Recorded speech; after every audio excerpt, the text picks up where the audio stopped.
à la foi.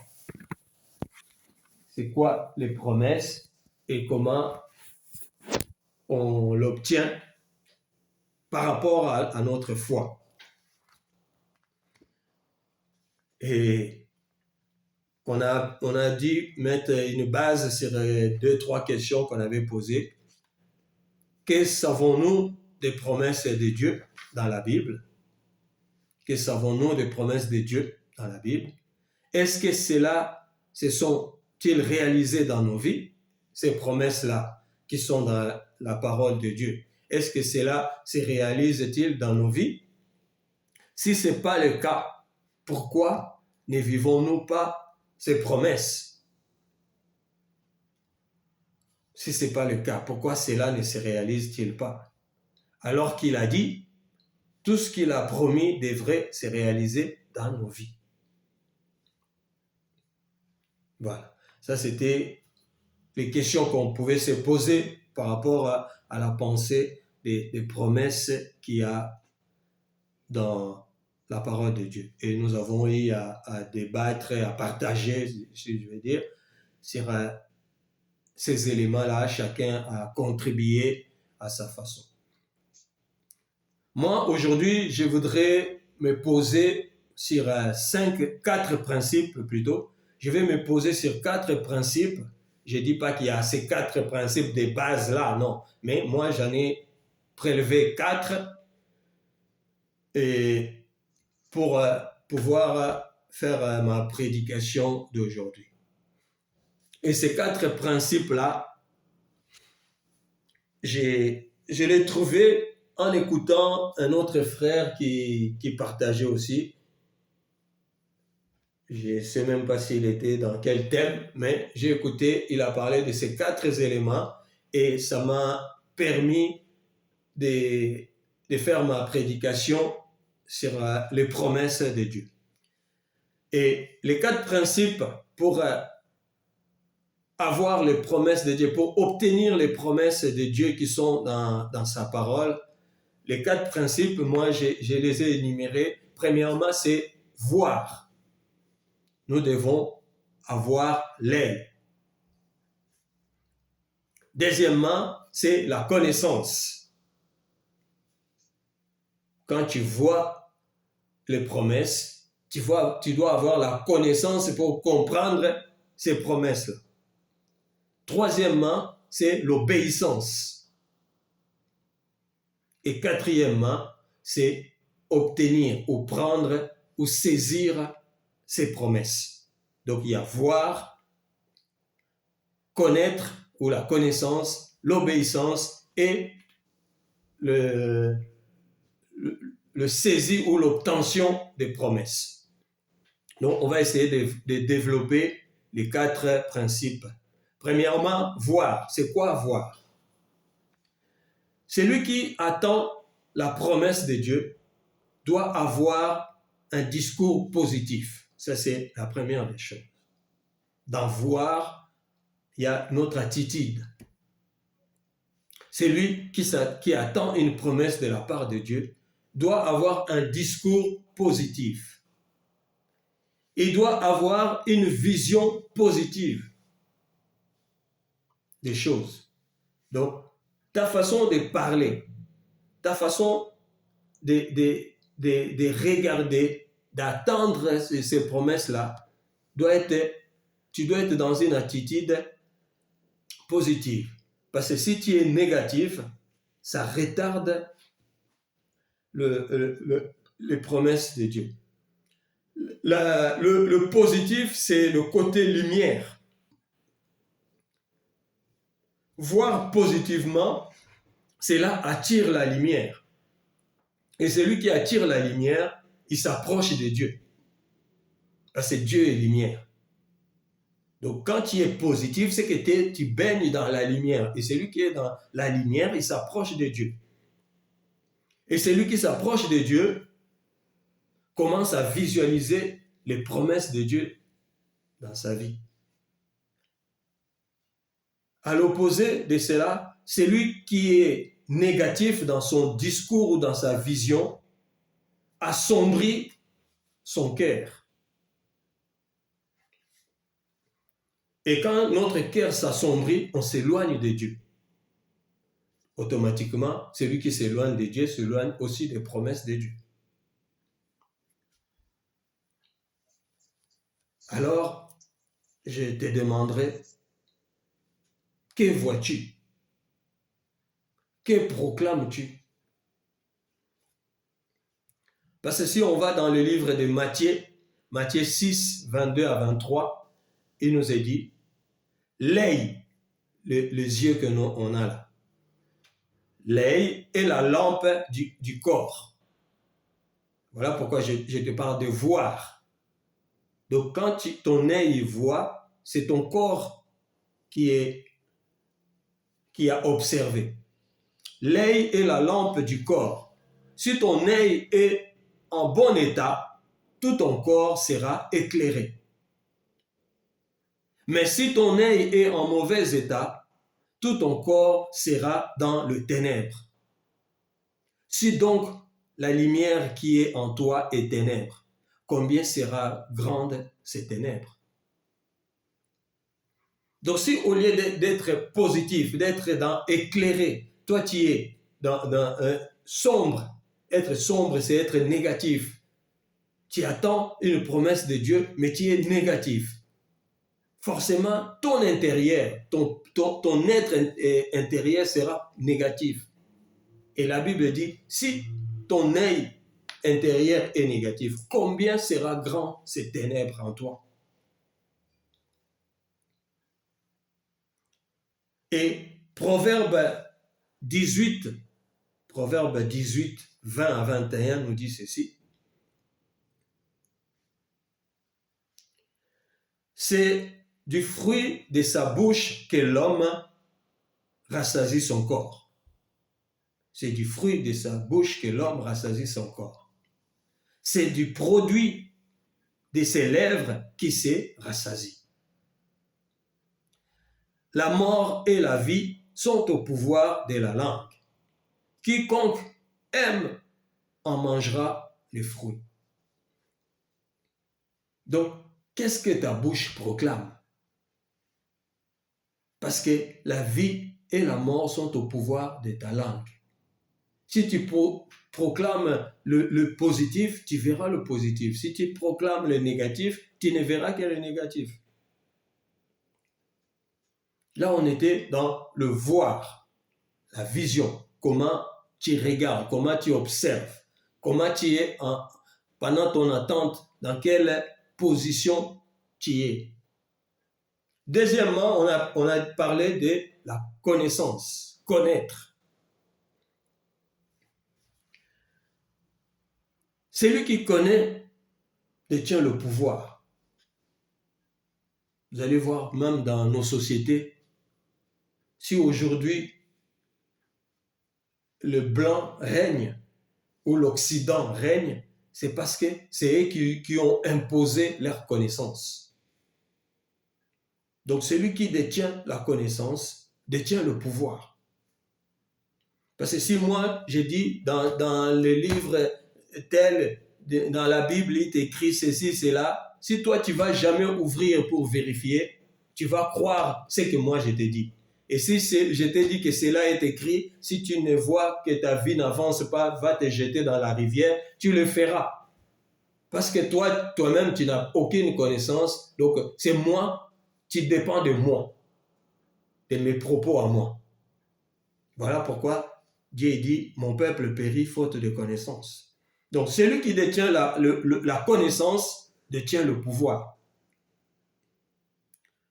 Le pouvoir est le contrôle sur les autres. Là, je ne parle que de la connaissance mondaine. En plus forte raison maintenant, celui qui détient la connaissance spirituelle, la connaissance d'en haut.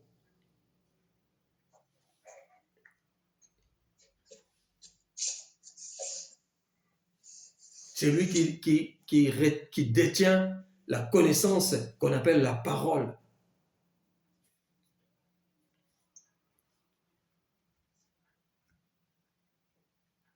celui-là devient la lumière. La Bible nous dit, nous sommes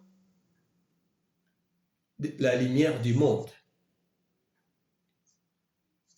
La Bible nous dit, nous chrétiens qui détenons la connaissance, nous devenons la lumière du monde. Et nous devenons le sel qui donne la lumière pour éclairer le monde et le sel pour donner le goût à ce monde. Ça, c'est par la connaissance que nous avons ces éléments.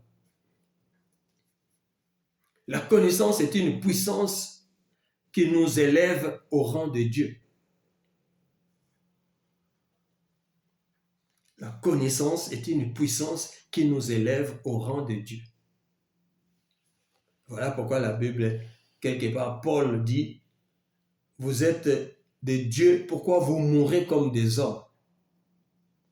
Il y a des hommes dieux et il y a des hommes. Quand on a la connaissance de Dieu, on devient un petit Dieu. Paul dit, vous êtes des dieux, pourquoi vous mourrez comme des hommes?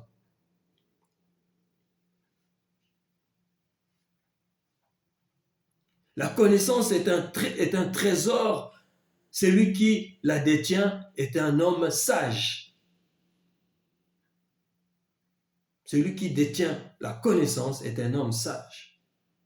Et Proverbe 8, 12 nous dit, moi, la sagesse.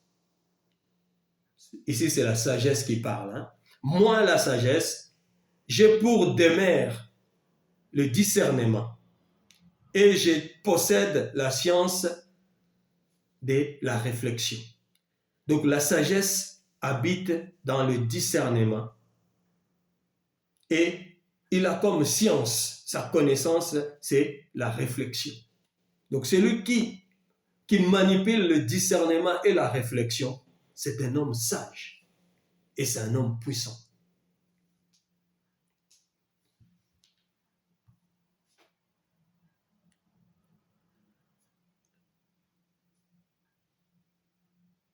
Et Proverbe 8, si on remonte un peu dans 10, 8, 10, il est dit, choisis mes instructions à la place de l'argent.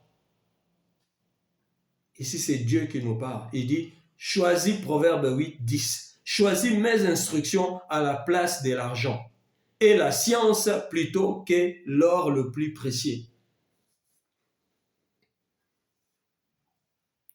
Tu vois, la reine d'Angleterre vient de mourir. On a montré sa couronne. Apparemment, il y a un diamant là. Le diamant qui est devant là, c'est le diamant le plus cher du monde. Mais la Bible nous dit, vaut mieux avoir la science plutôt que ces diamants-là. Parce que même si tu as ces diamants-là, si tu n'as pas la science, ça ne te servira à rien. Quelqu'un d'autre va le vendre à ta place et il te donnera des miettes.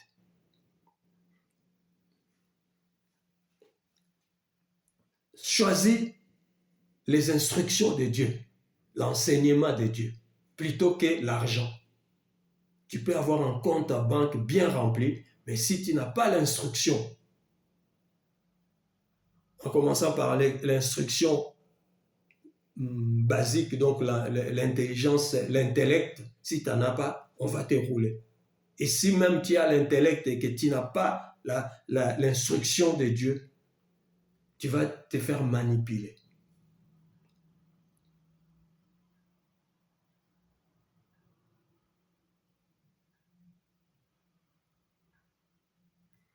Dans Osée 6, il nous dit, puisque tu as rejeté la connaissance, je te rejetterai et tu seras dépouillé de mon sacerdoce. Puisque tu as oublié la loi de ton Dieu, j'oublierai aussi tes enfants. Donc, nous voyons à quel point la connaissance est importante devant Dieu. Parce que Dieu, il dit, si tu oublies ou tu ignores la connaissance, lui aussi, il va te rejeter. Et il va te laisser s'éloigner de lui. Ça ne s'arrête pas là. Il dit, je vais aussi oublier tes enfants, ta descendance, parce que toi, tu as ignoré la connaissance de Dieu. La connaissance, c'est ce qui nous rapproche du Créateur. La connaissance nous met en communion avec le Seigneur.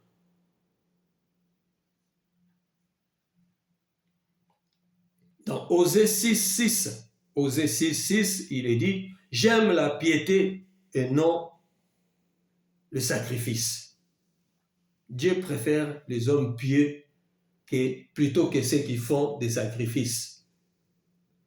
Et la connaissance de Dieu plutôt que les holocaustes. Donc Dieu préfère celui qui a la connaissance que celui qui va lui donner des offrandes. Celui qui va lui offrir des choses. Ça ne lui intéresse pas. Avant d'offrir, il faut d'abord savoir pourquoi tu offres.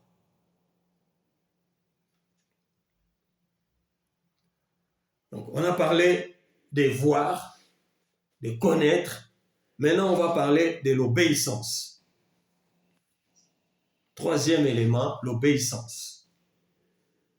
Jésus est le modèle parfait de l'obéissance auprès de notre Père céleste. La Bible nous dit, il s'est humilié au point d'accepter la mort la plus honteuse, la mort de la croix. Tout ça pourquoi? Pour demeurer obéissant devant son Père.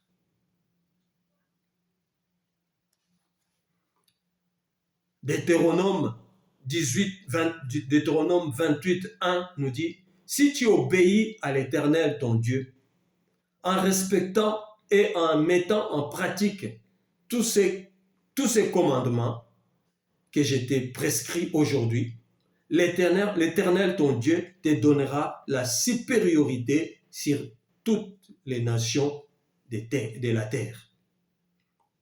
Ça c'est Moïse qui parle au peuple d'Israël. Il dit, si tu obéis à l'Éternel, ton Dieu, et respectes en respectant et en mettant en pratique tous ces commandements que je t'ai prescrits aujourd'hui, l'Éternel, ton Dieu, te donnera la supériorité sur toutes les nations de la terre. Pour pouvoir obtenir quelque chose auprès du Père, il faut premièrement porter des fruits. Et ces fruits-là doivent demeurer. Voir, c'est bien. Connaître, c'est important. Mais sans l'obéissance, ça devient de l'orgueil. Celui qui sait voir et qui connaît, mais s'il n'a pas l'obéissance, il devient orgueilleux.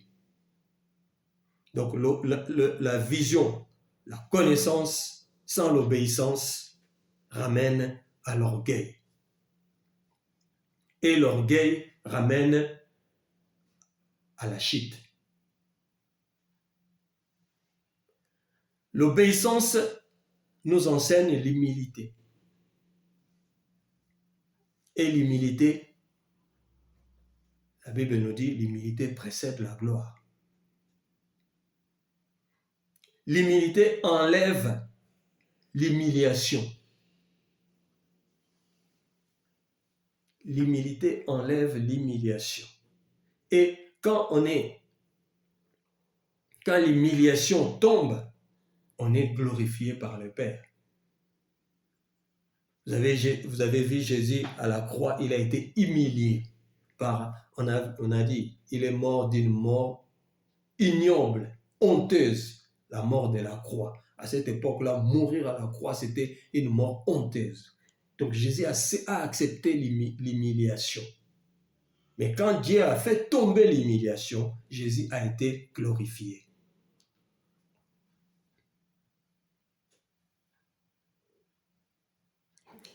Alors, c'est quoi que tu vois? C'est quoi la connaissance que tu as? Quelle est ton obéissance face à la parole de Dieu.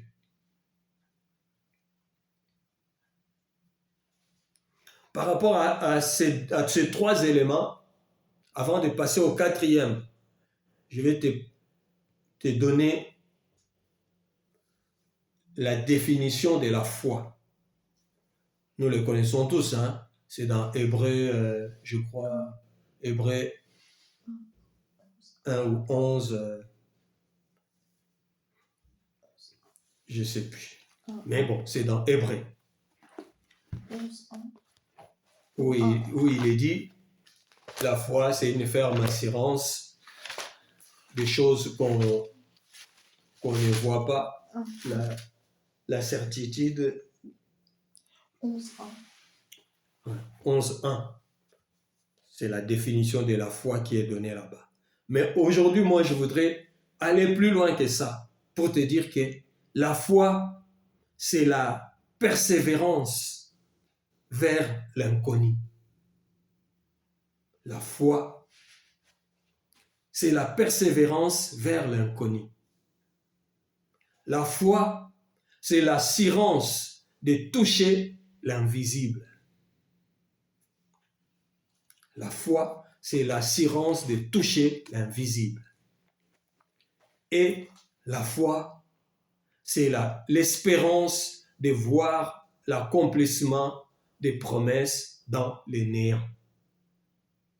La foi, c'est l'espérance de voir l'accomplissement des promesses dans les néants. Donc, au milieu de nulle part, si tu espères, tu verras les choses s'accomplir.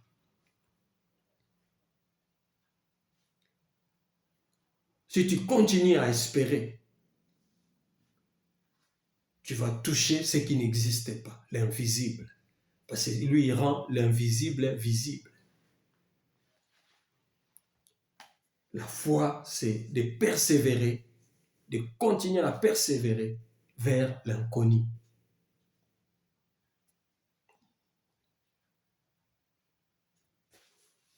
Voilà.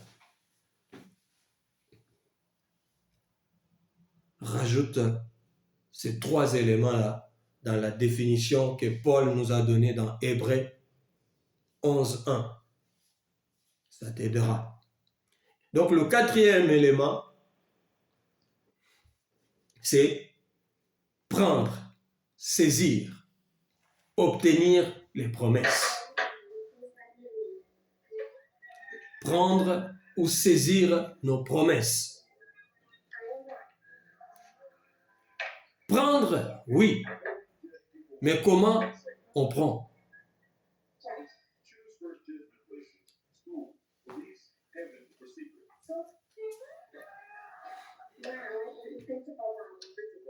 Sœur Noémie, ta télé nous dérange.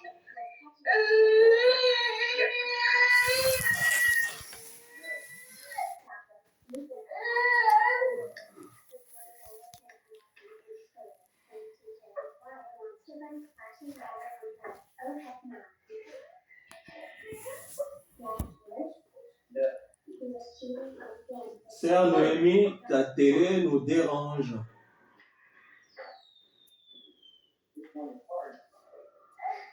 Prendre, oui, mais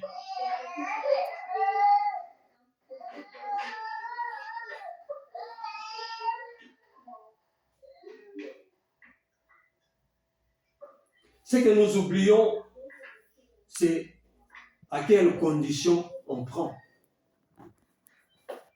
À quelles conditions nous prenons. C'est à quel point la violence de soi est capitale pour saisir ces promesses. À quel point la violence de soi, pas la violence vers les autres, mais la violence vers soi-même est capitale pour saisir les promesses. Écoutez ceci. Le prophète Ésaïe nous dira, il a plu à Dieu de le briser par la souffrance. On parle de Jésus-Christ.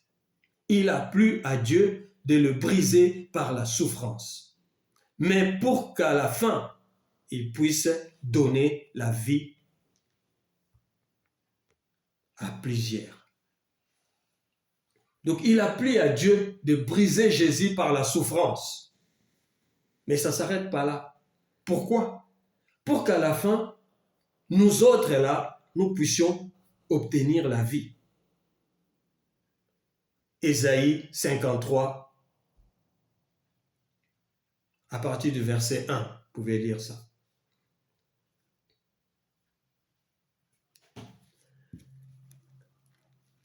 Et de la même manière, Pierre va nous dire dans 1 Pierre 2, 20 à 24, il dit, « En effet, quelle gloire y a-t-il à supporter des mauvais traitements pour avoir commis des fautes? Quelle gloire y a-t-il à supporter des mauvais traitements si on a commis des fautes? Mais si vous supportez la souffrance, c'est lorsque vous faites ce qui est bien, c'est une grâce devant Dieu. Et c'est à cela que vous avez été appelés, parce que Christ aussi a souffert pour vous, vous laissant un exemple afin que vous suiviez ses traces.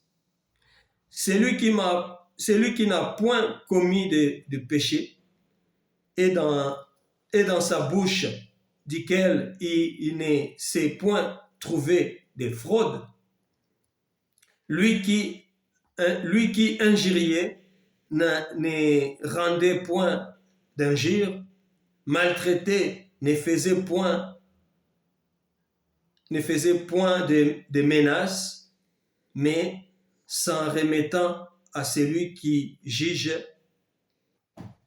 justement. Lui qui a porté lui-même nos péchés en son corps sur le bois, afin que, morts au péché, nous vivions pour la justice. Lui par le meurtrissure duquel vous avez été guéris. Amen.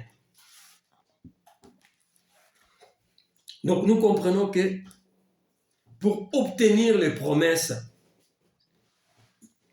ça passe par la voie de la souffrance, la voie de la persécution.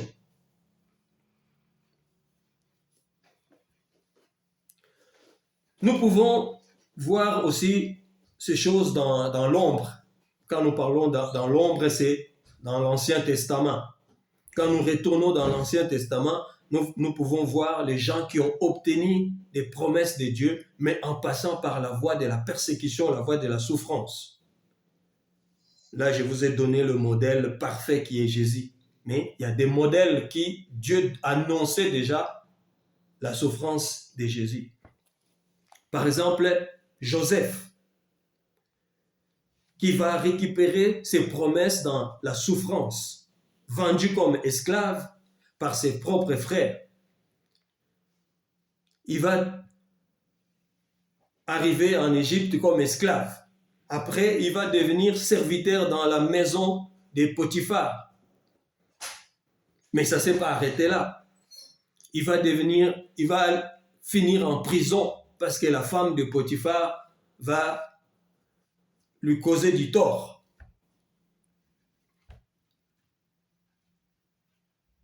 Prisonnier,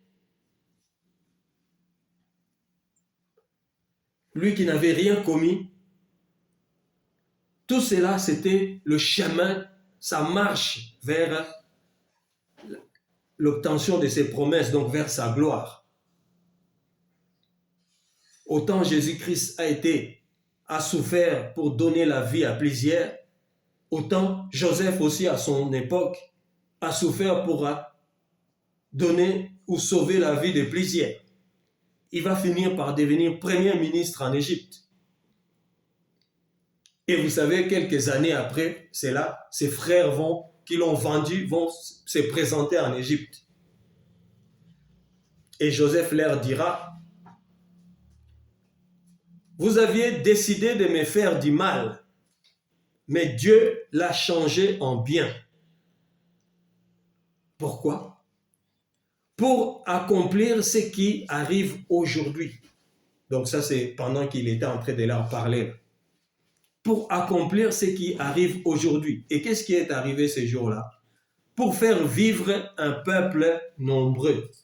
Vous connaissez cette histoire. Les enfants de Jacob sont partis en Égypte pour chercher du blé et la nourriture, parce qu'il y avait la famine. Et là-bas, Joseph va les reconnaître. Et quand ils vont se comprendre que celui-là, c'est Joseph, ils sont en train de trembler parce qu'il s'est dit, il va nous massacrer. Et Joseph leur dira, vous avez décidé de me faire du mal, mais Dieu l'a changé en bien pour accomplir ce qui arrive aujourd'hui, pour faire vivre un peuple nombreux. C'est comme ça que les 12 tribus d'Israël se sont retrouvées en Égypte. Vous trouverez ça dans Genèse 50.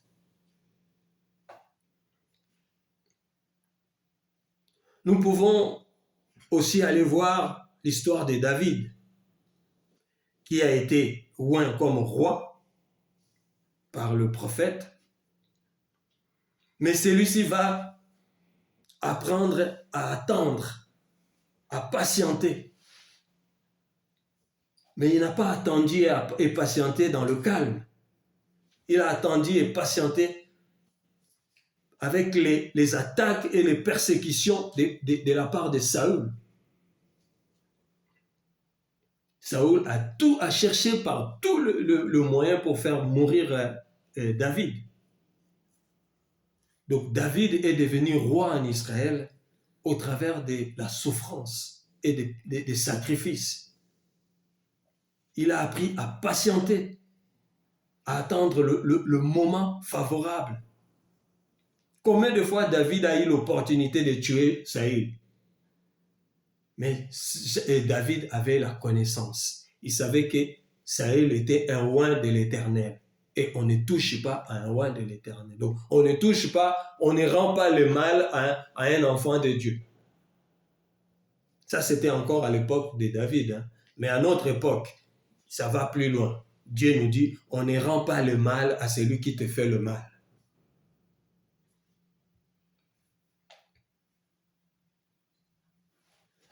Je vais faire ici, si vous le permettez, un exercice d'une phrase que j'ai trouvée. C'est une phrase dans l'époque de l'Antiquité, mais qui va nous aider à bien comprendre la pensée que nous sommes en train de poser ici. Là. Cette phrase-là, c'est Jules César qui l'avait prononcée. Jules César a dit « Vini, vini, vidi, vici ». Vini, vidi, vici.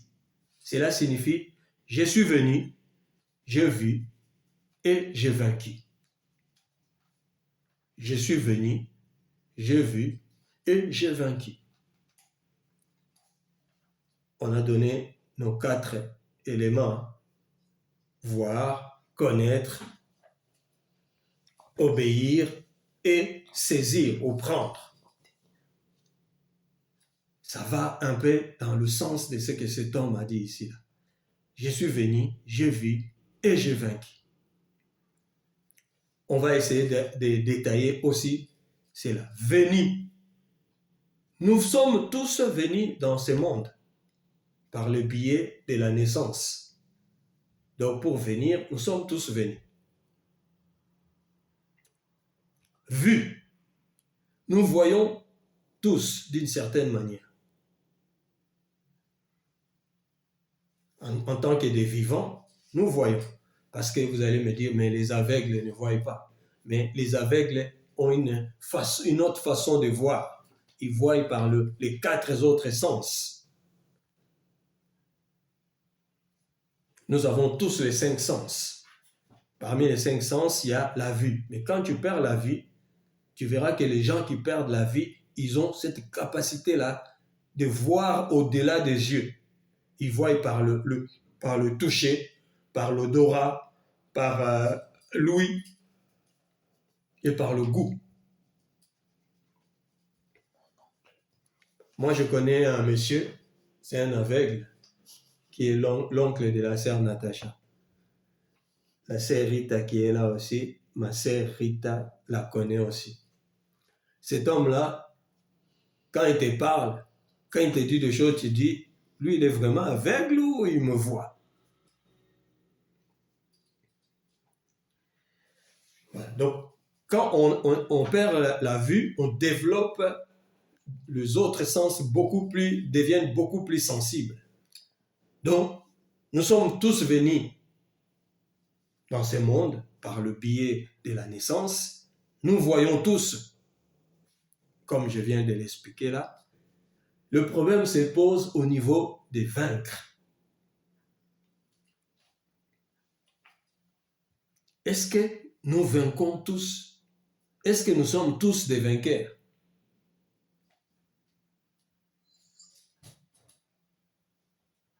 Parce que tu peux venir, tu peux voir, mais est-ce que tu peux vaincre? Les Français disent, la fin justifie le moyen. La fin justifie le moyen. Qu'est-ce que je veux dire par là? Notre victoire est caractérisée ou définie par notre façon de voir,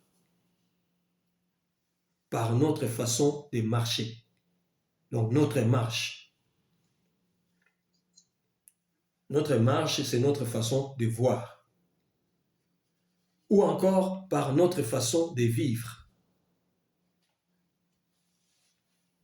Rien n'est encore fixé. Il n'y a rien de définitif. Rien n'est encore fini. Et d'ailleurs, on dit, tant qu'il y a la vie, il y a encore de l'espérance. Et la parole de Dieu déclare dans Ecclésiaste 4, 9, non, 9, 4 plutôt, Ecclésiaste 9, 4, et il dit, vaut mieux un chien vivant qu'un lion mort. Tant qu'il y a la vie, il y a encore de l'espérance. Donc, vaut mieux être un chien malade, un chien misérable, plutôt qu'un lion puissant mais mort. Parce que c'est lui qui vit. Il n'y a encore rien de fini. Il n'y a encore rien de fixé. Tu peux toujours vaincre. Mais comment tu marches? Comment tu regardes? Comment tu obéis pour vaincre?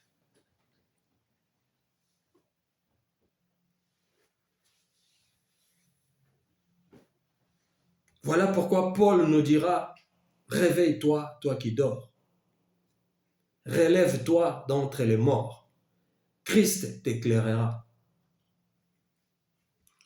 Parce que si tu dors, tu ne peux pas voir. Si tu ne sors pas du milieu des morts, tu ne peux pas avoir la connaissance. Et s'il n'y a pas la connaissance, l'obéissance est impossible. Parce que tu ne peux obéir que par la connaissance que tu as. Réveille-toi, toi qui dors. Relève-toi d'entre les morts et Christ t'éclairera.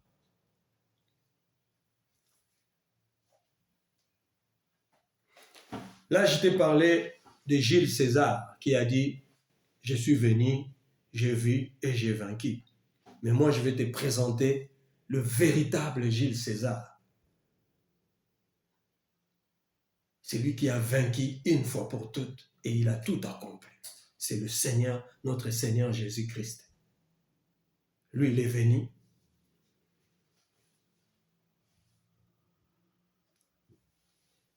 Il est venu. Il a vaincu, il a vu.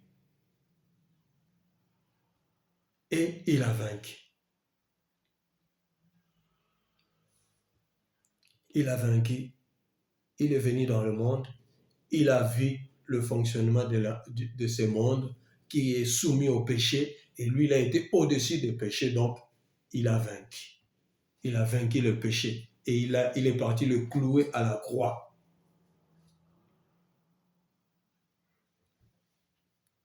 Et la Bible nous rappelle, voilà pourquoi le Père l'a souverainement élevé et lui a donné le nom qui est au-dessus de tous les noms. Afin qu'au nom de Jésus, tout genou fléchisse et que toute langue confesse que Jésus-Christ est Seigneur. Amen.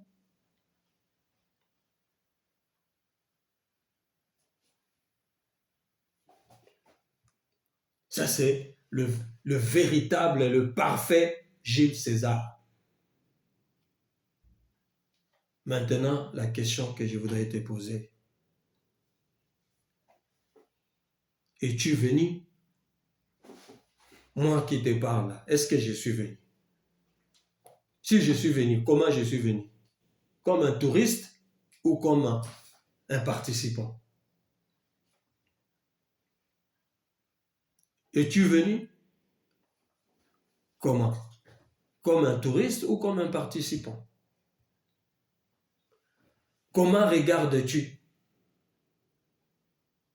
Comme un spectateur ou comme un joueur engagé?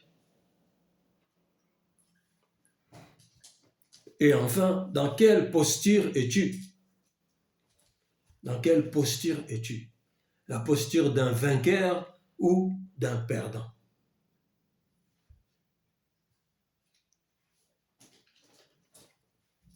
Je voudrais te dire aujourd'hui, tes lamentations, tes jérémiades ou encore tes agacements ne changeront à rien le roi de gloire, ni même le destin qu'il a tracé pour toi.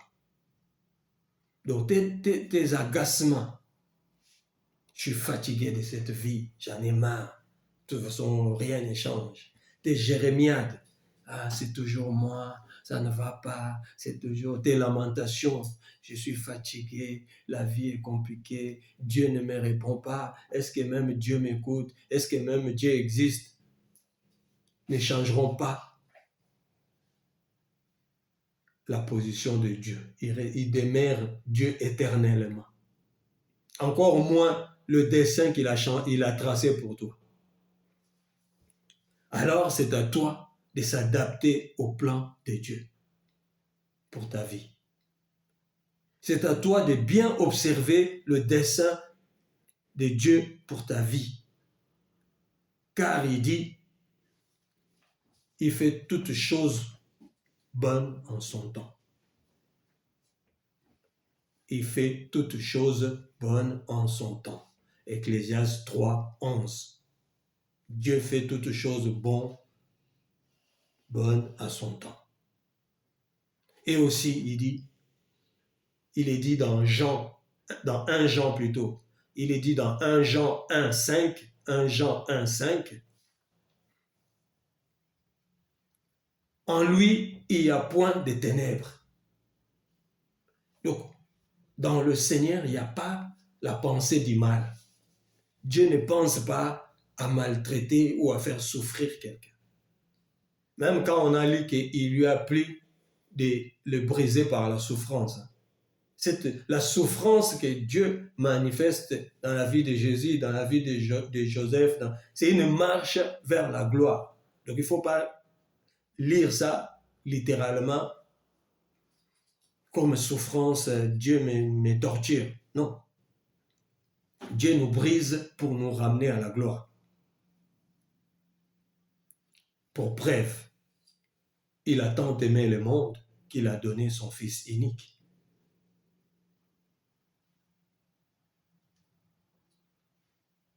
On connaît tous ces versets-là, non? C'est la récitation de tout le monde. Jean 3, 16. Dieu a tant aimé le monde qu'il a donné son Fils unique.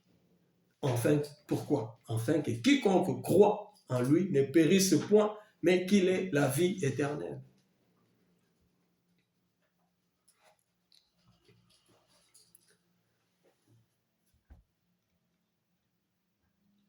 Et pour finir, je vais te parler d'un élément pour compléter cette pensée.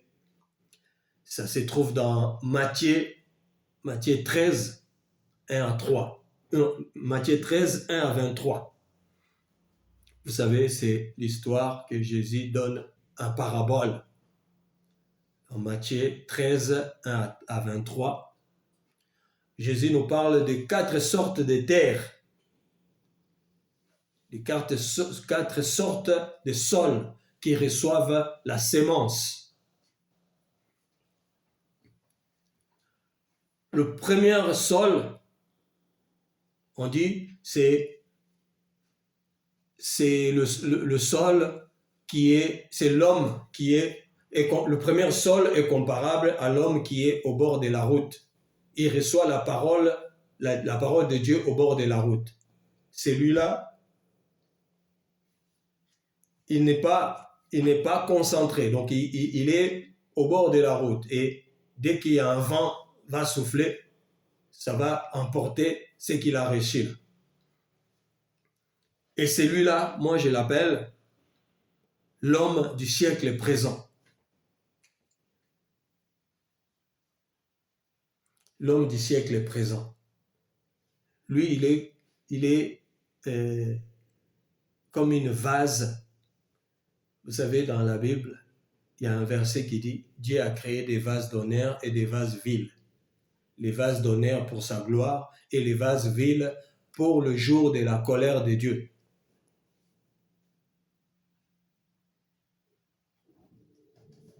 Donc, celui qui reçoit la parole au bord de la route, c'est quelqu'un, c'est une créature. Il restera créature. Et il y a la deuxième catégorie, c'est ceux qui reçoivent la parole ils sont comme un sol où il y a des épines. Ils reçoivent la parole commence à pousser, il y a des épines qui viennent, qui l'étouffent, et ça meurt. Et celui-là, le deuxième sol, moi je le compare, je dis c'est le sol où c'est les évangéliques et les réveils actuels. Donc c'est la majorité des églises qui peuplent le monde là, les églises évangéliques et les églises de réveil. Ils sont dans l'ambiance, dans l'engouement, mais dès que les épines arrivent, ça pique un peu, on change de version. Je n'ai pas dit toutes les églises, j'ai dit certaines églises.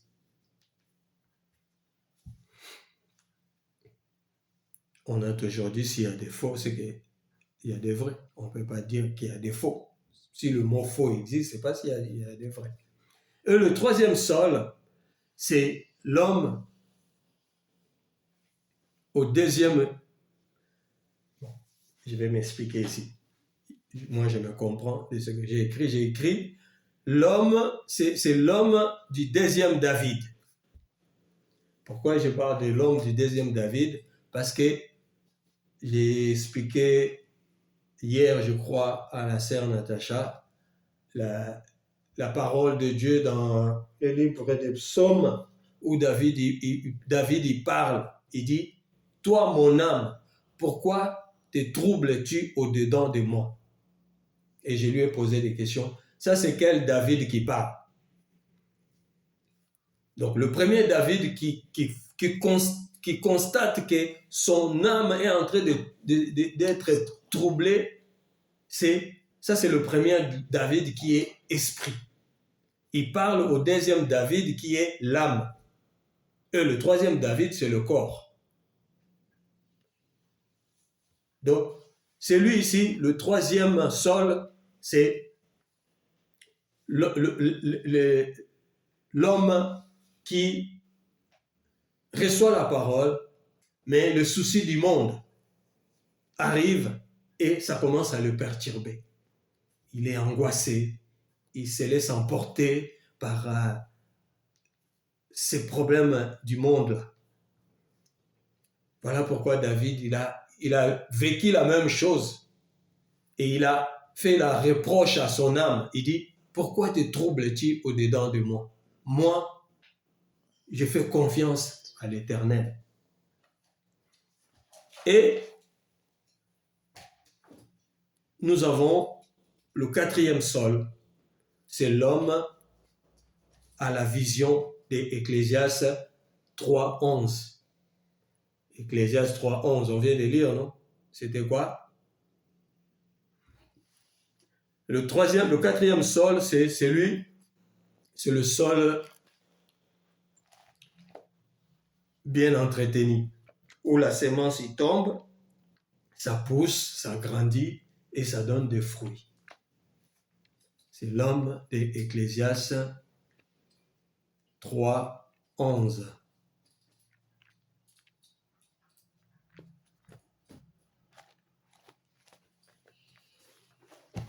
Voilà.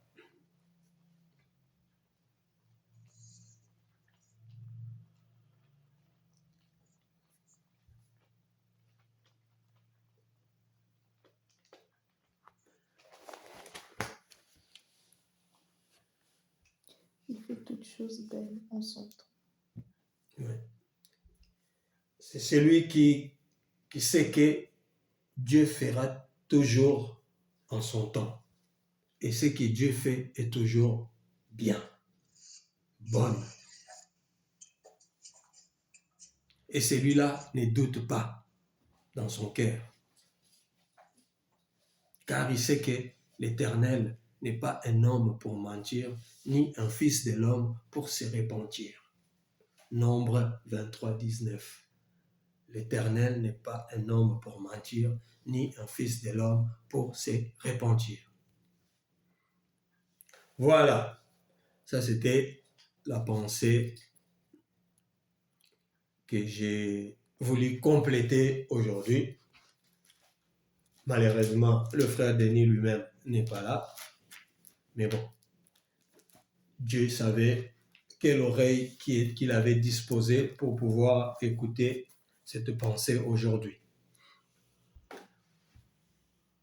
Nous sommes arrivés à la fin.